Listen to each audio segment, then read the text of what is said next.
Hey everyone, and welcome to the channel. So today we get to take a look at the latest generation for the Dodge Charger. This is an SRT Hellcat Widebody Jailbreak. Huge shout out to Carolina Auto Direct for providing this performance-oriented sedan for me today. Take a look at their website. They're always getting in some very cool inventory. That link is down in the description. So this Hellcat is finished off in Destroyer Gray, which Dodge actually brought back in the recent years. MSRP was right around $85,000.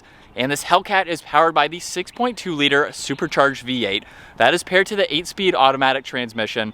This pumps out 717 horsepower, 650 pound-feet of torque. That power is sent to the rear wheels, propelling this 4,500-pound sedan from 0 to 60 in 3.5 seconds. Its top speed is just shy of 200 miles an hour. It also has a fuel capacity of 18.5 gallons. You'll expect to see around 12 miles per gallon in the city, 21 out on the highway. This also has a wheelbase of 120 inches. Its overall length is 201.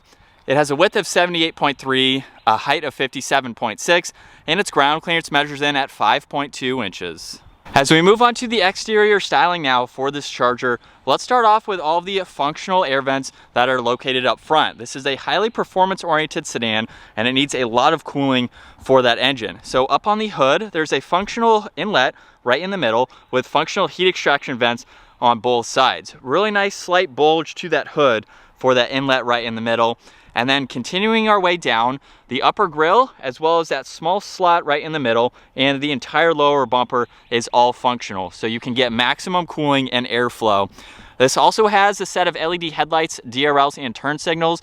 The housing is the same shape and height as that upper grille, so it blends in very nicely. You'll also notice with the wide body, you can already see those fender flares poking out from the front. So as we work our way to the side, along with those fender arches, this has a massive set of wheels. They are 20 by 11 with a really nice multi-spoke design. Massive SRT Brembo brake calipers are just behind that. There's also the Hellcat logo, and then the side mirrors are finished off in gloss black, and this has a sunroof up top. All the window trim is blacked out, and then there's very nice lines, very iconic line in that front door leading all the way to the back there, and then even from the side you can tell that this has the wide body. I think that's a really good look for it. You can get Hellcats without the wide body, but I think it just gives it a greater look with those massive arches. Now in back, this has a very large body colored spoiler. There's a backup camera, LED taillights with that entire bar that runs right through the trunk lid. There's all of these sensors as well as the dual exhaust, which you can actually remote start. So if we lock this and then double tap this button, we can bring it to life.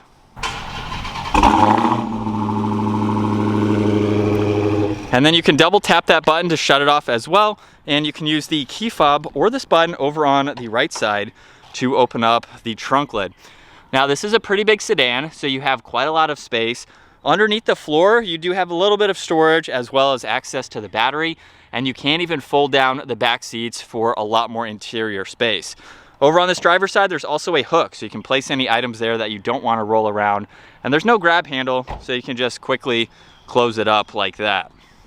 Now let's work our way to these back seats where we have a very nice interior. So you'll notice the leather and stitching on the door panel, along with this brush trim accent, a little bit of storage in the lower section there, and then we have very large back seats.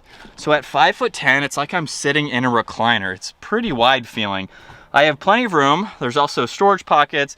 These are even heated seats too. You have auxiliaries and some climate vents there. And as far as headroom goes, I have about an inch or so above my head, so it's actually pretty comfortable for full-size adults. You don't have any armrest or anything in the middle, so this is fixed here. But you have a good bit of visibility in the back. Now, as we work our way to the front door handles, you can lock the vehicle with that control right there. And then we have the mirror adjustments, window controls, memory seats, and even more storage in that lower section. And then for the front seats, SRT is right in the middle there, and we have massive lateral supports for these front seats. And then looking at the steering wheel now, it's solid and perforated leather with some nice brushed accents in the lower section.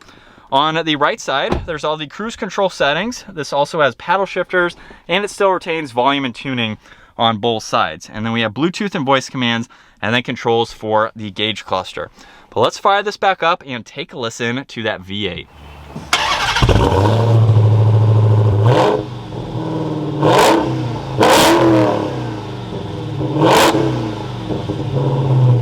then coming back to the gauge cluster, you'll notice the tach on the left side, miles per hour on the right side, they are both red, which is a great accent.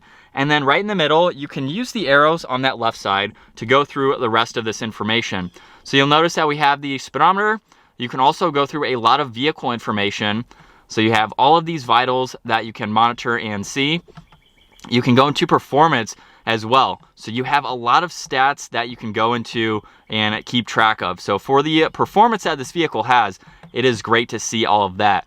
You also have your fuel economy. You can look at your trip information and audio. There's messages as well as your screen setup. So you can go in and configure all of this depending on what you would like to view right in front of you. And then you have your speed warning and diagnostics. Now over on the left side, there's the headlight adjustments. There's also some dimmer switches as well as the trunk release. Still retains the foot emergency brake, so that's located down below. You have a really cool trim accent surrounding the one air vent, and that works its way to the infotainment system where there's also an air vent on both sides. Now for all the information in the lower section, this is all configurable. So you can actually place this and set them up the way that you would like to based on all of these apps that are located up top. There's also the controls for your heated and ventilated seats as well as your heated steering wheel. But if we go back into the apps, we have some modes like your SRT dashboard. So that way you can go into these various settings depending on how you would like to drive the vehicle. You can also go into your performance pages. So while that loads, let's take a look at the controls underneath where you have power and volume as well as tuning. There's also shortcuts to SRT as well as launch control. You have your parking sensors, traction control. You can shut that upper screen off as well. And then you have all of this that you can go through. It's basically what you saw in the gauge cluster. We just have a larger screen and a few more items that you can go into and monitor. Now you can also go into your race options where you have line lock, you have launch control, you can adjust that shift light, and there's even a race cool down. So you have a lot of cool performance oriented tech to drive this and be able to utilize all of that. So a really easy system to go through with all of those apps, and then you can even go back and scroll through some more of these depending on what you would like to see. Now you also have physical controls for your climates with your fan speed and temperature. There's an auxiliary down below along with a little bit of space, and then on this right side you have a little bit more space. And then when we put this into reverse, we have that backup camera with a lot of graphics and the guidelines. And then of course you can shift using the shifter itself or the paddle shifters that I showed earlier. And then behind that, we have two cup holders with a little bit of space in the middle, the ambient lighting ring too, and you can hide those away as needed. And then you have a good bit of space in the center armrest with an auxiliary down below. Right side, you have the glove box with that split shelf design and the only Jailbreak logo in the entire vehicle. Rear view mirrors up top, you have a sunglass holder along with some dome lights, garage door buttons, and the controls for that sunroof. Sunshade is manual adjusting. And then a look at visibility. It's pretty easy to see over both shoulders. So you have a lot of glass for this sedan. As we set up now behind the wheel for the Charger Hellcat, this is always a cool sedan to check out because it's one of the most performance-oriented sedans that I've seen and been in. There's a whole lot of performance-oriented sedans out there, but this by far has the most power and the most technology that you can go through, as I showed earlier. So if you're looking for something where you can do all of this with straight from the factory, this is pretty much your only option to go with as far as the power that you get and what you can do. Now, let's go to second gear. With a quick acceleration, mild acceleration there, these are fast. There is so much more potential. There's tons of videos out there drag racing these, doing all of that style of driving, which obviously we're not doing today. But this is something that is really good for that straight line performance. You have line locks, you can warm up those rear tires, drag race with this.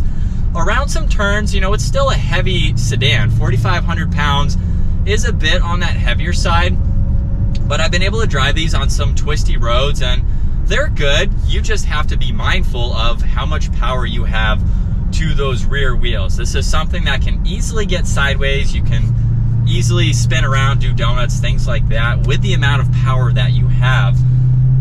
And of course you could fix that with some grippier tires depending on the type of driving that you are doing.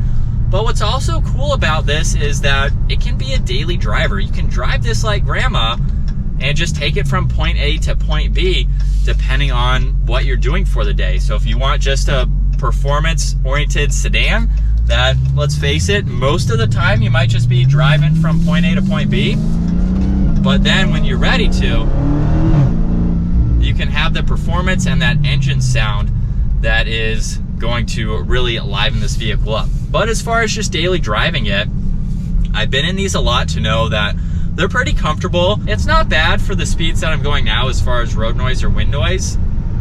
So it's kind of what you would expect from a sedan like this, but I still can't get over not only the supercharger sound, but that exhaust. It definitely sounds good. It doesn't feel quick. You know, I'm not putting my foot to the floor, but it feels powerful, if that makes sense. Obviously, if you do launch or something from a dig, you'll feel it, but a mild acceleration like that, it carries this so well just getting up to speed. And from second gear, here we go. You can feel those shifts too.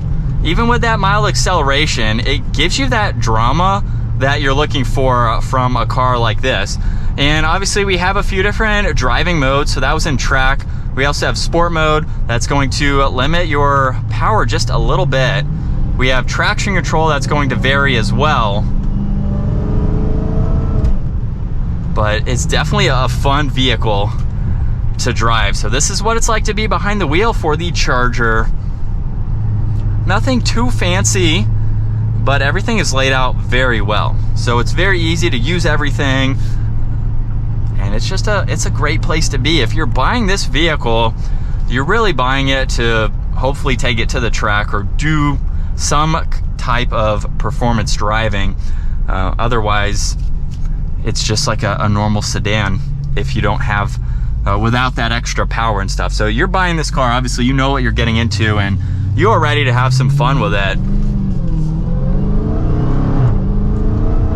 The shifts are also super quick with these paddles, so very responsive, which I like to see. And there's not much else to talk about it. Like I said, there's tons of videos with these out there doing performance driving, drag racing, whatever style driving it is. There's a lot of videos out there with owners doing that if you want to see more on the potential of this vehicle. But for daily driving, for what I'm doing in it right now, it's still fun. It'll still put a smile on your face, even going the public road speeds here. And as far as its turning radius goes, you know, this is something that's going to be in parking lot situations. It's a pretty tight steering, which of course is great, and visibility is easy to see over both sides here, but we were able to do that without having to back up, which is nice. So it's pretty maneuverable. It's not a big vehicle, it's heavy, but it's not big in the aspects of driving it around, being able to park it, things like that. So definitely manageable as a normal sedan to drive around. But that is going to wrap it up for the last call, Dodge Charger SRT Hellcat Widebody Jailbreak. Once again, huge shout out to Carolina Auto Direct for providing this sedan for me today. Check out their website. Also give this video a huge thumbs up if you enjoyed it, and consider smashing that subscribe button so you don't miss out on our daily uploads. And I will see you all in the next video.